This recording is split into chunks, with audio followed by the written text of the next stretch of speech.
Okay, good morning. I'm Kim Elsbach. I'm the past division chair now for the OB division.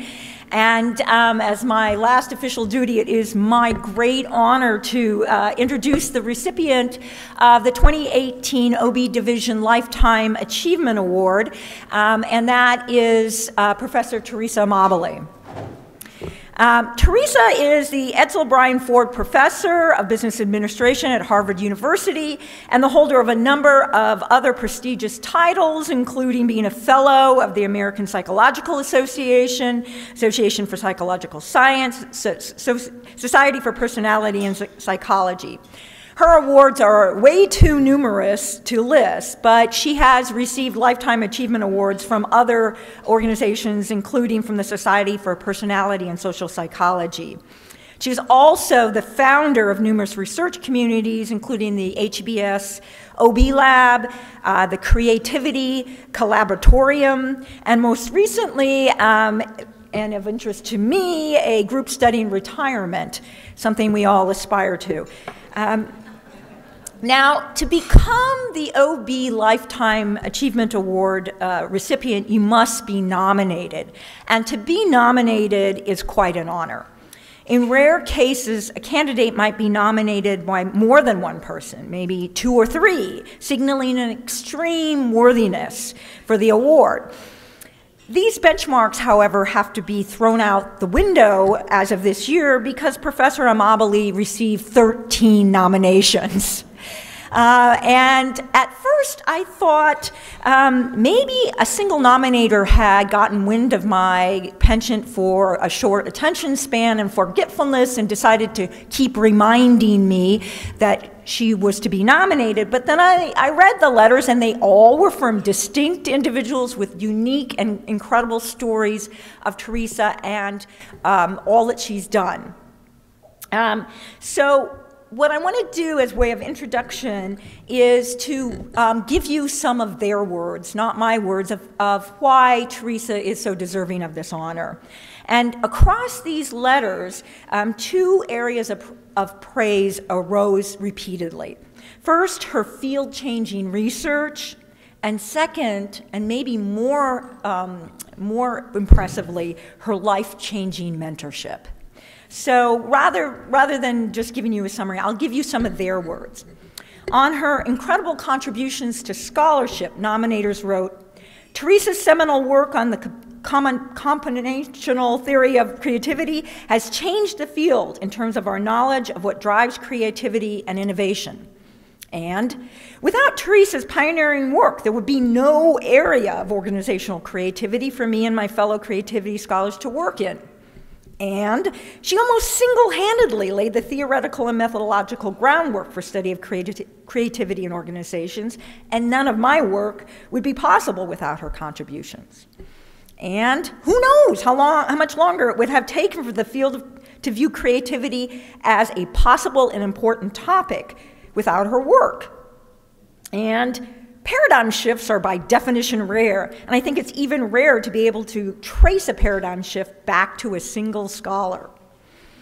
And new studies of creativity are nearly always in some way in conversation with Teresa's foundational models, and I would be surprised if a creativity study published in an Academy of Management journal did not cite her work multiple times. And I could read, I have more, but I'm gonna move on. So it's, here's the last one. And finally, it is clear she has an evergreen zest for compelling research. And I think this is key to how she has built such an amazing body of work.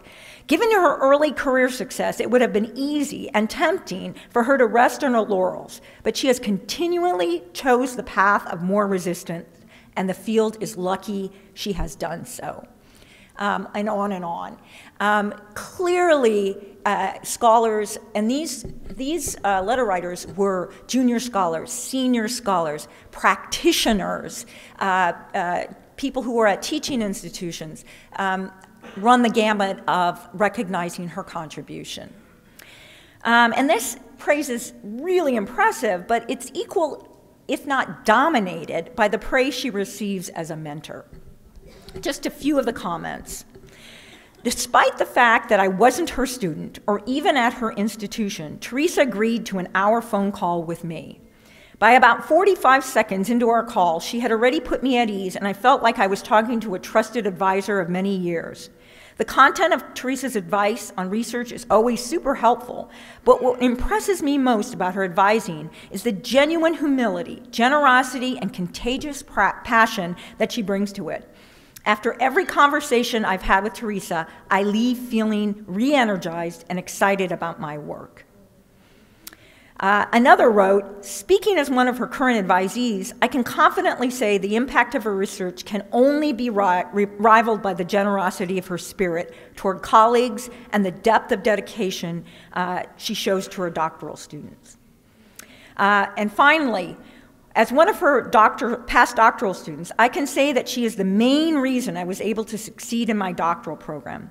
One of the many telling examples of this was during my first year in the doctoral program, when she came into work on a Sunday to spend 9 hours with me to write a paper I was first author on.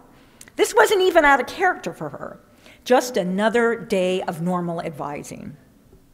It's pretty clear that she had a profound impact on her students, and even in retirement, she has continued to advise. A recent retiree wrote, her leadership of a motley crew of retirees is inspiring us to continue to involve us in our research. It never ends with Teresa, and we're really lucky that it hasn't. She is highly deserving of this award, and it gives me great pleasure then to introduce her to you today. Ladies and gentlemen, Teresa Amabile.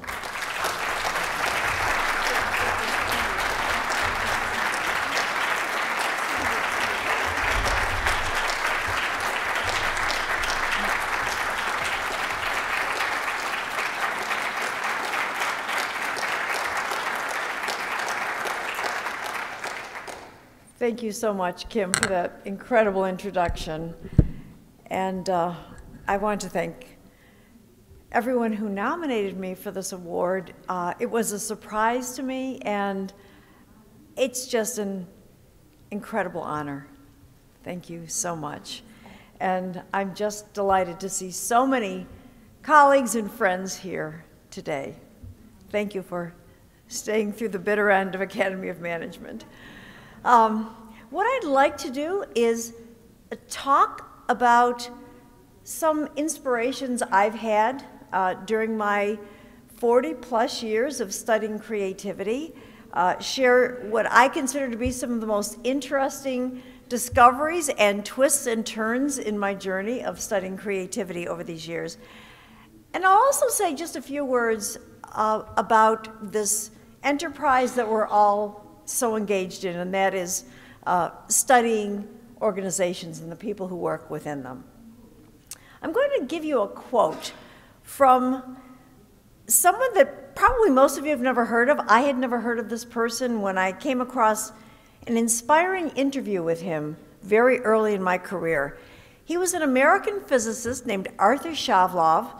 He got the Nobel Prize in Physics in 1981 for his research on lasers. And he was asked by the interviewer what he thought made the difference between highly creative scientists and less creative scientists. And this is what he said: the labor of love aspect is important. The most creative scientists are not the most talented, but the ones who are just impelled by curiosity. They've got to know what the answer is. Well, I was absolutely thrilled when I came across this quote very early in my assistant professorship in the psychology department at Brandeis University.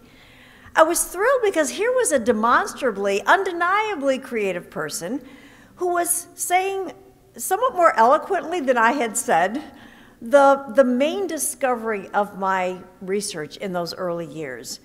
And that is that intrinsic motivation, or the labor of love, is crucial for high levels of creativity. This is also what drives me in my research, because when it comes to creativity, I feel that I've got to know what the answer is.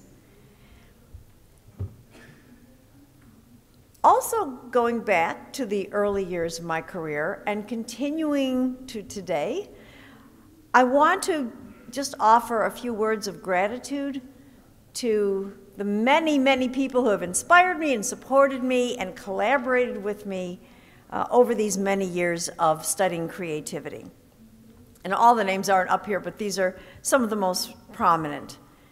Just join me, if you would, in silent appreciation. Many of these people are in the room today, which thrills me no end.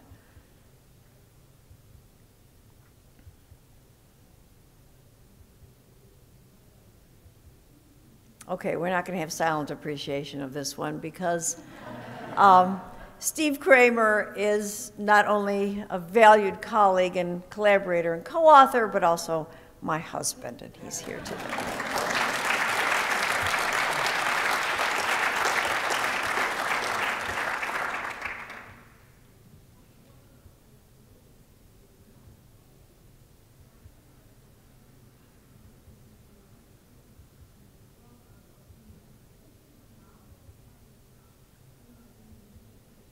And yes, many, many others. So I started thinking seriously about creativity due to a memorable incident when I was 5 years old. If we have time for a Q&A, you can ask me about that incident. But I started doing research on creativity and thinking about how it might operate when I went to Stanford for my PhD in psychology and began studying under Mark Lepper and Lee Ross. I was particularly inspired by Mark's research that had just come out, where he gave us the first demonstration that intrinsic motivation can be undermined by extrinsic reward, externally offered reward for doing something. I was fascinated by this finding, and it really upended much of the current thinking at that time in psychology. And I asked Mark if he thought maybe extrinsic motivators, extrinsic constraints, might not only affect subsequent intrinsic interest in a task, but might also affect the way in which people engage with the activity. And he said, I don't know, why don't you take a look at that? And it struck me that situationally influenced motivation might have a particular impact on complex kinds of performance, particularly creative performance, which I had been doing a little bit of reading about. Although I got some promising results in my very first study, which was on children's creativity, it was an experiment that I did, my dissertation advisors discouraged me from my high hopes of what I described as developing a social psychology of creativity. They said, look, a lot of the research in the field of creativity, there isn't much of it, and there wasn't at that time. They said much of it is methodologically weak. Do yourself a favor, avoid that field. And also they said there isn't really research on the social psychology of creativity, how the social environment can influence creativity. To me, those are really good reasons for doing research in that field. And like many doctoral students, I ignored their advice. And fortunately, like most doctoral advisors, they came to be very supportive of the work that I had just decided to plow on and do. When I did my initial research on creativity, I found it necessary to articulate some definitions. And these definitions really still guide the creativity research that I've done in the past few years. First is an operational definition. That a product or response is creative to the extent that appropriate observers independently agree it is creative. I was dissatisfied, for my purposes of developing a social psychology of creativity, I was dissatisfied with the methods that existed at that time for assessing creativity. They were primarily paper and pencil tests that had standardized scoring systems. These tests were generally used to identify gifted and talented children and to identify the creativity levels of adults. They were designed to pick up individual differences, which was something that I wanted to be background noise in my studies. And they also seemed like very impoverished measures of actual creativity. There were things like write out how many uses you can think of for a brick, or here's a bunch of blank circles and fill them in, make as many different drawings as you can out of these circles. A lot of individual differences at play there, obviously one of them being drawing skill.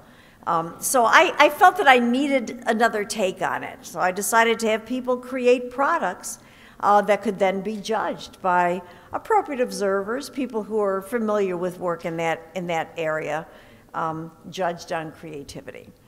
I also felt I needed to put a stake in the ground on a conceptual definition. That is, what are judges looking at when they identify something as more or less creative? And I built on existing definitions of creativity in psychology for this. A product or response will be judged as creative to the extent that it is both a novel and appropriate or useful, correct, valuable response to the task at hand.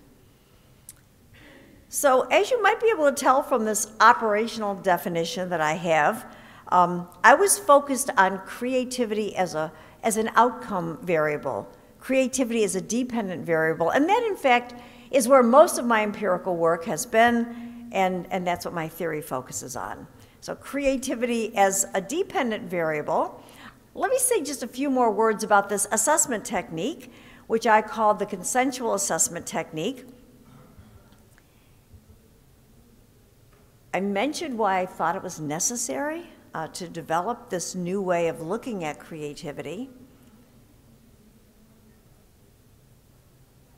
And the underlying assumption was that, like raters of facial attractiveness or pornography for that matter, raters of creativity might not be able to say what it is they're looking at exactly that makes them say this is more creative, that's less creative, but that they would be able to make those identifications and that they would more or less be able to agree with each other even if they made their ratings independently. So this underlying assumption was important for the method to work, and fortunately it did work. Using a variety of products that I would have my experimental subjects make, I was able to study children's creativity, adult creativity, and get acceptable interjudge reliabilities. This method is amenable to internet platforms like MTurk, and it has been widely used in social and organizational psychology for many years. In the last few years, it has been overtaken in organizational behavior research, at least, by single supervisor ratings of creativity. And I think that that's in large part because the consensual assessment technique is time-consuming. Even if you get the ratings on internet platforms, it is time-consuming. I am concerned, though, about relying on the ratings of a single individual, even if that person is fairly well familiar with the rated person's work. Maybe that's something we can discuss later on. Using this consensual assessment technique, I conducted a series of experiments to look at the effect of extrinsic constraints or extrinsic motivators on intrinsic motivation and creativity. And I'll show you one of these studies. This is from my dissertation. This shows you, though, the basic experimental paradigm that I used in a number of studies. This study looked at external evaluation and creativity. And the basic question, and this is the question behind most of my early experiments in creativity, it's what I call the intrinsic motivation hypothesis. And that is that people will be more creative when they're intrinsically motivated than when they're extrinsically motivated. When they're motivated primarily by the interest, enjoyment, satisfaction, and personal sense of challenge in the work itself, and not by external motivators, extrinsic constraints, external pressures. In this particular study, the extrinsic constraint, or extrinsic motivator, if you will, was expected external evaluation. And these were undergrads who made paper collages that were later judged by expert judges, artists on creativity. And I used a factorial design here where I crossed expected evaluation with the focus that I gave the subjects in making their collages. I gave them either no focus, or I told them to focus on the technical quality of the collage they were making, or I told them to focus on the creativity of the collage. I had a couple of additional conditions where I essentially made the task algorithmic, gave people the key, if you will, to making a collage that I knew from pilot testing would be judged as highly creative in the creative focus condition, or highly technically well done in that condition. And we can talk later about why I had these two specific conditions, but I expected that creativity would be diminished by this external evaluation that some subjects expected. I didn't expect that to happen, though, in the specific creativity focus condition, where I told them, by the way, this is how you can make a creative collage.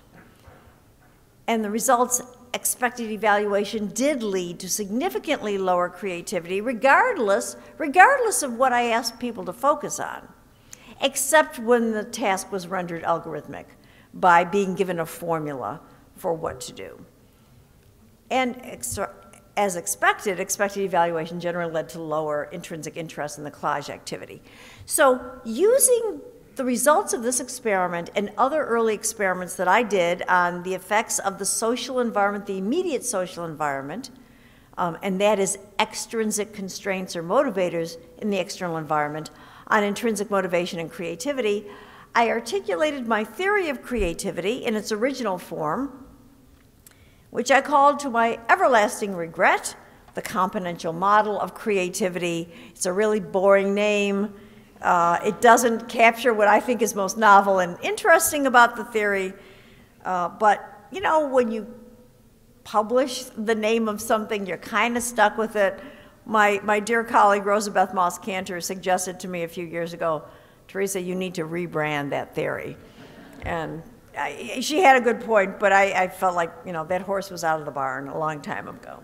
So the theory is componential. There are three components. It specifies three components that are intra-individual, inside the individual who is trying to be creative. And the fourth external component, which is not going to show up in this figure, is, of course, the immediate social environment, which is what I was focusing on in my research. So my big contribution here is that task motivation component.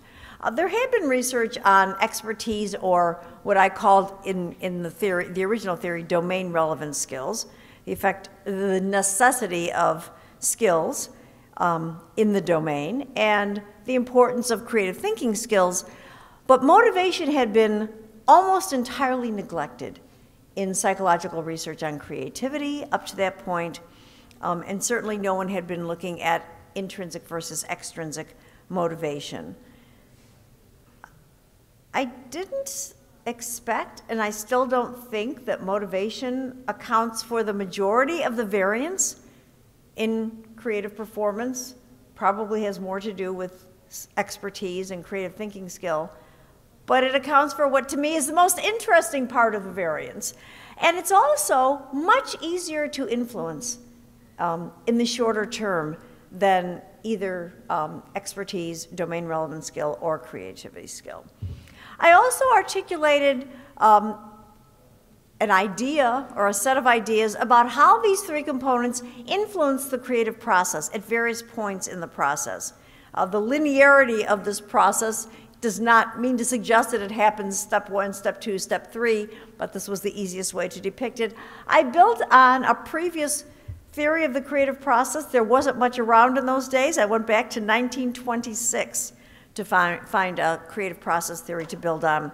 I'm not going to go into detail on this, but at the bottom you see the three components of creativity, and I tried to articulate the ways in which I felt those components entered into the creative process.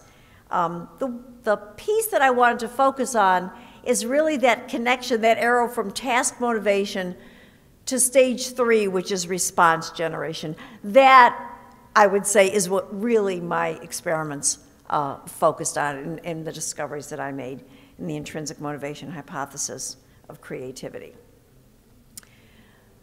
So I found results similar to the expected evaluation experiment for a number of extrinsic constraints or extrinsic motivators. Expected evaluation, surveillance of people while they're working, promised reward, contracted for reward, competition with peers, constraint in materials that people could use, or perceived constraint in materials they could use for what they were doing. And actually simply thinking about extrinsic motivators, simply thinking about those times that you have been motivated by wanting to get a good evaluation or wanting to get some specific tangible reward. Simply being in that cognitive state can influence intrinsic motivation negatively and influence creativity negatively. I realized around this time that I had gotten really good at understanding how to kill creativity. That really wasn't what I initially set out to do, but that's kind of the way it went. And you know, I kind of wanted to turn that around a little bit, but I didn't quite know how. And it was around this time that my dear colleague and my most frequent collaborator, Beth Hennessy, and I got an unexpected result in an experiment that led us to have a glimpse of the possibility of actually finding a way to stimulate creativity with some means in the social environment. So that surprise came out of a study that we did, a series of studies actually, a series of experiments on reward and creativity. We're interested in looking at the effects of expected or contracted for reward versus unexpected reward on creativity. Simple factorial design, and we did this experiment with kids, with adults, got very similar results. And we found, as expected, that there were negative effects of contracted for reward on creativity. Of the four conditions, that was consistently the lowest in rated creativity. But we found that not only did unexpected reward not have a negative effect, it had a positive effect on creativity, significantly higher creativity in that condition than any of the other three conditions. So I had a lot of mixed reactions to this result. My immediate reaction was, uh-oh, part of my theory, and actually a really important part of my theory, is wrong, or at least it's very incomplete. I then got kind of excited because this was an interesting puzzle to solve. And Beth and I started talking about this, and we said, you know, this at least suggests that reward doesn't have to kill intrinsic motivation and creativity. Let's start thinking of ways that we might be able to enhance intrinsic motivation and creativity, even in the face of expected reward. Wouldn't that be cool? So we decided to try using a biological analogy. We came up with the idea of immunization. Wouldn't it be cool if we could, Beth was particularly interested in children's creativity, and she has become one of the world's experts in children's creativity. We thought, wouldn't it be cool if we could figure out a way to immunize kids against the negative effects of reward, expected reward, on their intrinsic motivation and creativity. And we thought it might be possible to do this if we could strengthen their initial intrinsic motivation in doing something, and also give them sort of a weak version of expected reward as well as an antidote for fighting it. So that was the idea here. And we did a couple of experiments with kids that we published in 1989. Our design had two simple conditions.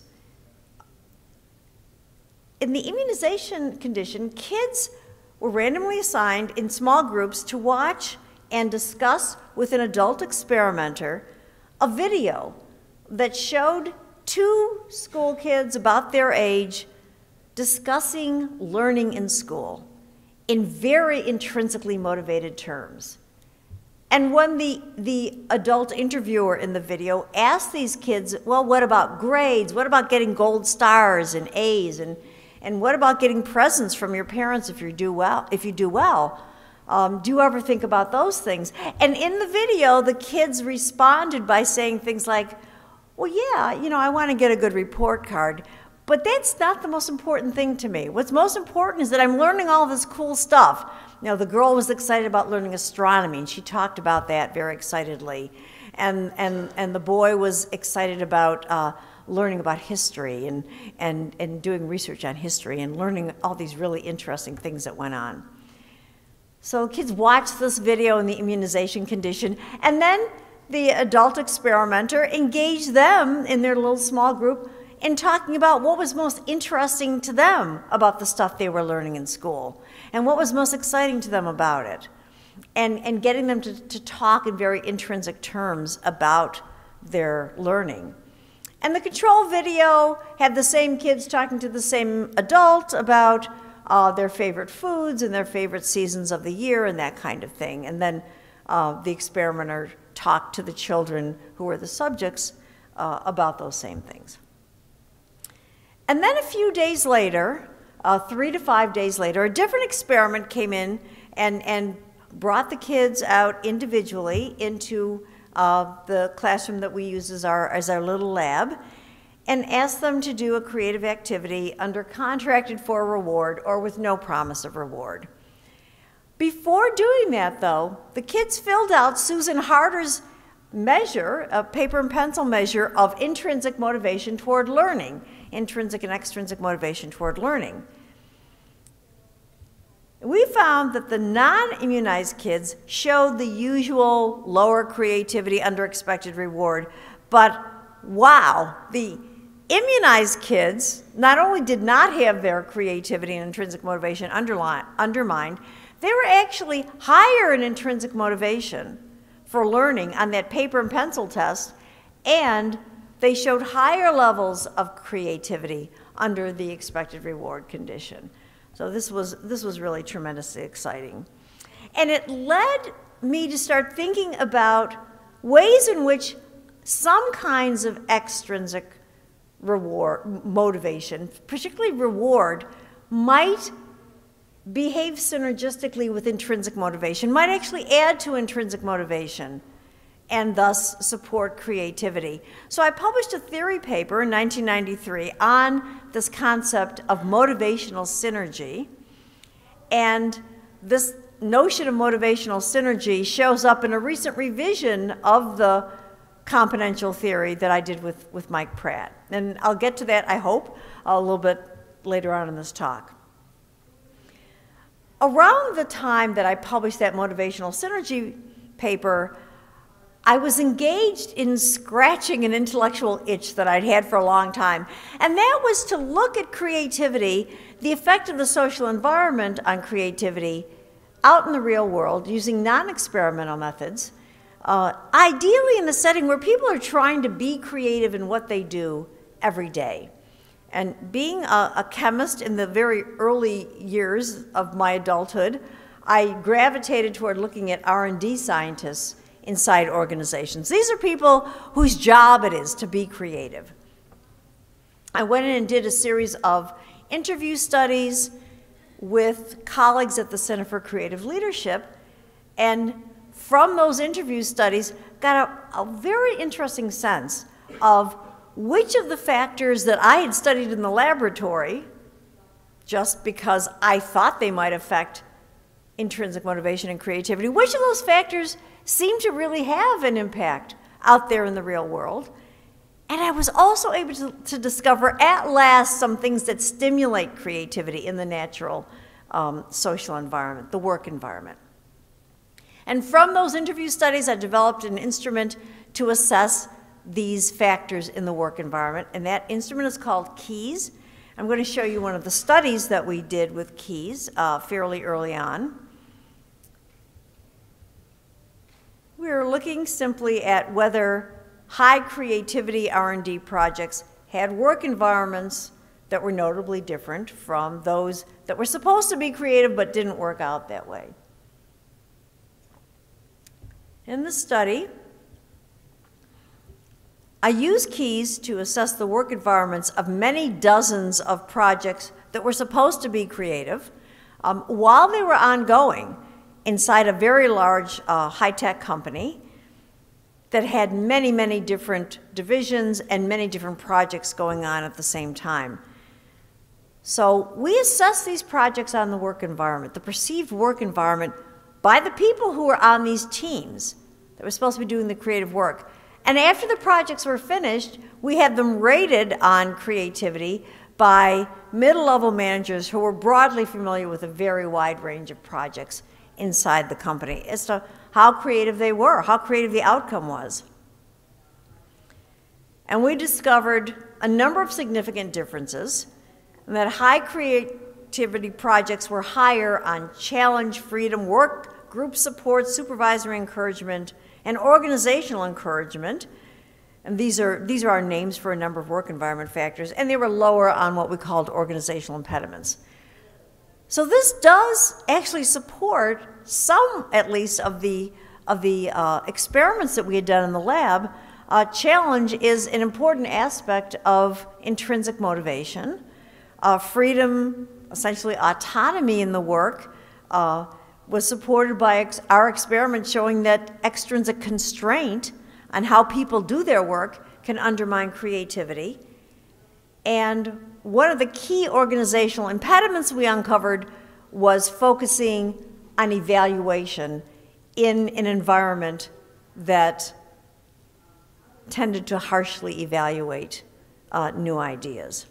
But we also discovered other supports for creativity and other undermining factors, work group factors, aspects of how supervisors led their teams, and various aspects of the organization, such as having mechanisms for developing new ideas, and having an environment where top leaders clearly were excited about and rewarded and recognized creativity. This gave us kind of a 30,000-foot view of what influences creativity in workplaces. I was desperately interested in understanding how it plays out every day, how positive and negative work environments influence individual psychology every day at work. This led me to want to do research that I couldn't undertake until I moved to Harvard Business School, where I had a lot more resources for my research and much better access to organizations than I was able to have at Brandeis. This led me to do a study using electronic daily diaries by people who were engaged in highly creative projects, or at least projects that were supposed to be creative inside their organizations every day while those projects were ongoing. We were trying to understand how everyday psychological state at work, which we called inner work life, affects creativity, and how events at work, how events that play out in the work environment affect that psychological state day by day. We used mixed methods for this, collected these daily diaries every day, as close as we could get to the start of a project all the way through to the end of a project, from the people on the teams doing those projects. But we collected the data individually, and we really focused on the individual psychology. 238 professionals, a number of project teams in 7 companies in 3 industries, and we ended up with nearly 12,000 individual daily diary entries. There were some scale-rated items, quantitative items, but there were also answers to this key question, this open-ended question. Briefly describe one event that occurred today that stands out in your mind. It can be anything at all, as long as it was somehow relevant to the work you're doing or to this project that your team is working on. And we had separate performance measures, including measures of creativity, of these individuals' work on these projects from supervisors and close colleagues. The database, the quantitative database, not the verbatim diaries, but our coding of those diaries, as well as all of the survey data, is now available on Harvard's Dataverse platform. So if you go on Dataverse and search for diary study, you'll be able to apply to use this data, and we allow anyone at a bona fide academic institution, doctoral student, or faculty member to get access to the data. I'm going to just mention the results of 2 of the scholarly papers that we published from this diary study. The first, we discovered that positive affect positively predicts same-day creativity and next-day creativity, regardless of the next day's affect. And we found opposite effects for negative affect. In another study, we discovered that day-by-day perceived team leader support significantly predicts team member creativity. And using Euclid's measures as our implements for coding the diaries, we identified several specific leader behaviors that predict perceived team leader support. Things like involving people in decisions that affect them and showing inspiring leadership. The most important finding in the study is what we call the progress principle. And Steve and I published that in a book 7 years ago called The Progress Principle. And that is that of all the everyday work events that can lead to positive affect and strong intrinsic motivation, both of which we now know are important for creativity, the single most prominent event by a whole lot is simply making progress in meaningful work. We found that 76% of participants' highest positive affect days had at least one progress event, and 64% of their highest intrinsic motivation days. Setbacks, the opposite of progress, appear in 67% of people's worst affect days and 45% of their lowest intrinsic motivation days. And setbacks are more prominent by far than any other negative events that we were able to code in these diaries. And when we did regressions on all of the days of data, we found that progress positively predicted affect and intrinsic motivation, and setbacks negatively predicted both of those. Interestingly, we found that setback effect sizes are 3 to 4 times greater than the progress effect sizes. This fits well with that wonderful paper that Roy Baumeister and his colleagues published in 2001 called Bad is Stronger Than Good. If you don't know that paper, you've got to read it. Very interesting. And we found that the progress principle applies even to small wins, that is, small steps forward that look to us as outside observers like they were mundane or even trivial, but they weren't to those people on the days that they happened. They were able to actually cause elation, and setbacks were able to cause terribly negative affect and lower intrinsic motivation. 28% of seemingly minor events had a major impact on people's feelings the day that they happened. So putting all of this together, the progress principle, a notion of meaningful work, motivational synergy, this affect finding, it was clear that it was time to revise that competential model. And it actually had gone through a couple of more minor revisions, but I decided it needed a major overhaul because parts of it were wrong. And I enlisted Mike Pratt partly to keep me honest, because we all know how attached we can get to our little theories. I'm going to show you a diagram, a figure that looks very complicated. It's only half of the model that we ended up with, but just to give you an overview idea, creativity is a lot more complicated than I originally thought it was. Those are the 3 components. This may look a little bit like that process model I showed earlier. It should. The stages of the creative process are along the bottom this time. The pieces in green are everything that's new in this revision of the model. The first thing to notice is that this motivational component, component A, now has synergistic extrinsic motivation, getting equal billing with intrinsic motivation. We have affect in the model in the upper right-hand corner. The progress principle is on the lower part of the figure. Meaningful work we decided was so important to creativity that we have specific propositions about meaningful work, and this comes largely from the work of Mike Pratt and his students' meaningful work and the work orientations research. And the green arrows that are connecting those components to the stages of creativity, those are all new connections, some of which were discovered by my colleagues and students and myself, and some were discovered by the many, many other researchers who are now doing work in creativity. Another new theoretical statement and another revision of my own thinking was brought about by my former doctoral student, John Cromwell, who graduated in May and is now at the University of San Francisco. Jonathan and Jean-Francois Harvey and I did a theoretical piece that we published that is actually in press right now as a chapter, where we talk about the possibly positive effects of constraint on creativity. And I'm not going to go through this model, but I just wanted to say that John has followed it up with a more comprehensive look at constraint and creativity in a fascinating theoretical paper that he presented yesterday, a paper that won the OB Division Best Paper Award. So yay, John, for that.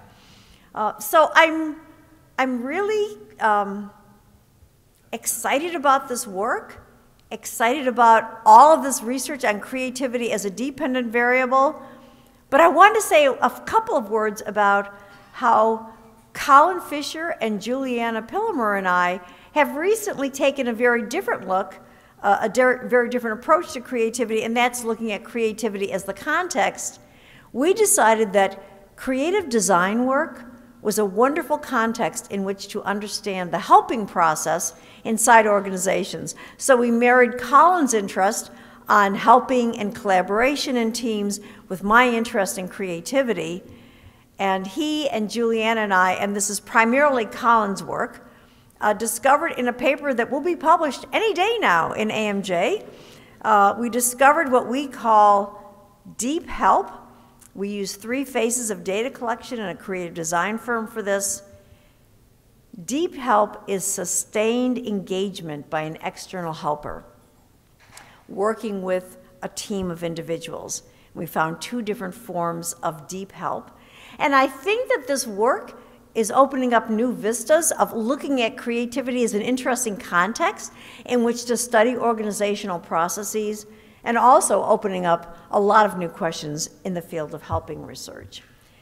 And I would be remiss if I didn't say just a few words about my new research, which looks at creativity as an independent variable.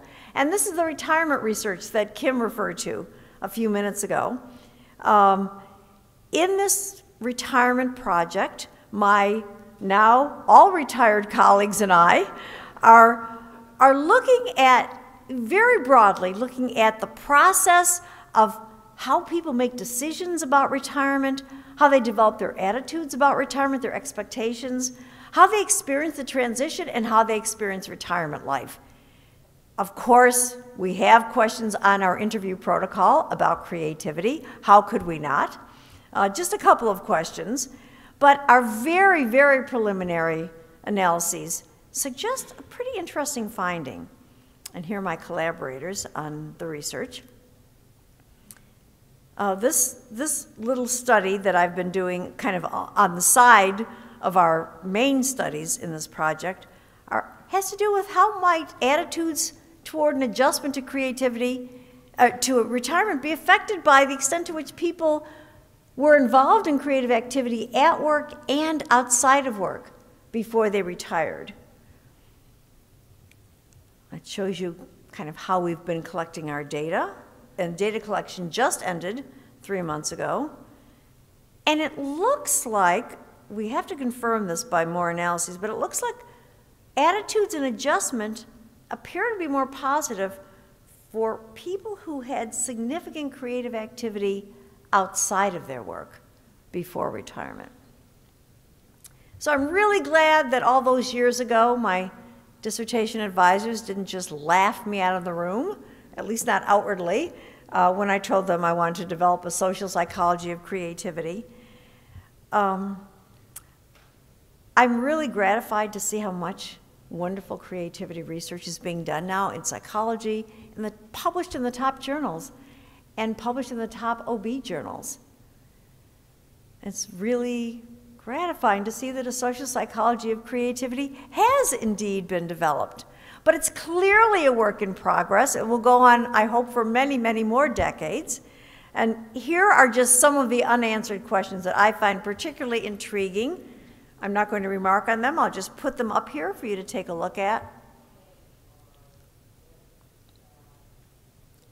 Even though there's been some interesting research the last few years on question number 4, all of these are really wide open questions at this point. And I'm hoping that some people in the room will, in Arthur Shavlov's words, be so seized by creativity that you've got to know what the answer is. I want to end with a couple of final thoughts about the research enterprise. In our long interview protocol in the retirement study, we have a question toward the end that asks, some people think about leaving a legacy in their work or their life. Is that something that you've thought about? Well, it's something that I've thought about. I don't imagine that my creativity theory is going to endure unaltered for very long. And I expect that some of my empirical results are going to be upended eventually. And that's why I think it's so important for us as scholars to have what I've come to think of as confident humility. We need to have the confidence to go in and study the questions that have become our labor of love, the things that we're most interested in and most passionate in, regardless of whether other people think it's feasible.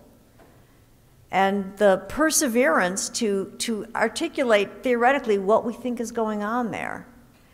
But we also have to be humble enough to realize that we are very unlikely to get it right the first time around, and maybe even the second time around. So we have to be willing to revise ourselves and to be grateful to other people, other scholars, when they revise our work and our thinking, and when they push us to think differently about what we're doing. I hope that my legacy, what really endures, is the excitement about understanding creativity inside organizations and the determination to rigorously unlock its methods with wonderful research. So I end with a question for you on where you can make your most creative contributions. What might your labor of love be? Thank you so much.